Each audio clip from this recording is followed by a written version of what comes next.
So, hello and welcome to Airfield Mixologist. On today's episode, it's going to be one of those please stop doing this kind of stuff warning to everybody out there that wants to, have a go at this sort of stuff. So this unit here is a List 1848, which is actually a 465 carb, and it is that middle between the 390, so what I call the baby 4-barrel, and the 600 CFM carb. This is a very rare and desirable carb that has been totally ruined in this particular situation by, I would say, less than choice modifications, dare we say. So let's have a look. So you've got here, this carb is obviously not in a very good condition. As you can see here, the wavy kind of fuel transfer tube that adds about 5 horsepower. This is a classic. Let me do it close up because this is just brilliant. This is what I call the poor man's double pumper, which you should never do. Okay, this is a vacuum secondaries carb, and basically what this is, it brings it like that. The problem is that it never returns very well to the idle because it needs something that is totally missing from here, which is the vacuum pod. This unit here is not for this particular carb. This is for the carb of the the Chrysler 440 or the kind of Jensen Interceptor. So this is obviously wrong. This whole thing is missing. And look at what they've done here. They just kind of inserted a couple of just plastic tubes just to take care of the vacuum leaks. Well, obviously it didn't work very well because the client told me that this carb wasn't running very well, which I'm not surprised. Look, another choice modification here. So evidently this unit, and here also as well this top, I think I've got a spare one that I can replace on here. Or if not, I'm going to try and cap it properly. So as you can see, this unit, unfortunately, it's a very rare and desirable unit, but has been kind of ruined by too much bodging. So now what I intend to do in this,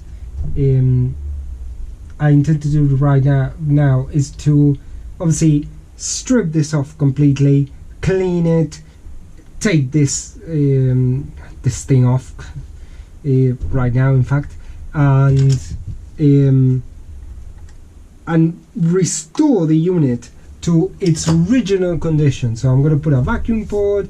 I'm going to put it back to being a very nice, desirable vacuum secondaries carb. So follow me on this journey of discovery about what's inside this unit.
So we're at the midpoint here in the cleaning process. So this has been in the ultrasonic cleaner for a whole morning, and actually the unit is looking much better than it was, but we're not finished with the cleaning. But on this particular case, what I wanted to do was do like an initial clean, because it is very important after you do an initial clean to do some do some further diagnostics on the piece, especially base plates, just to check the integrity of them, because sometimes what happens is that when the parts are dirty, and fuel bolts as well, if they're dirty, if all these parts are dirty, then it's very difficult to spot if they are broken or not, or if they've got cracks or anything like that. On this occasion they're okay. So now what I'm going to do is I'm going to let them dry thoroughly in order to go to the next stage, which will be the blasting cabinet.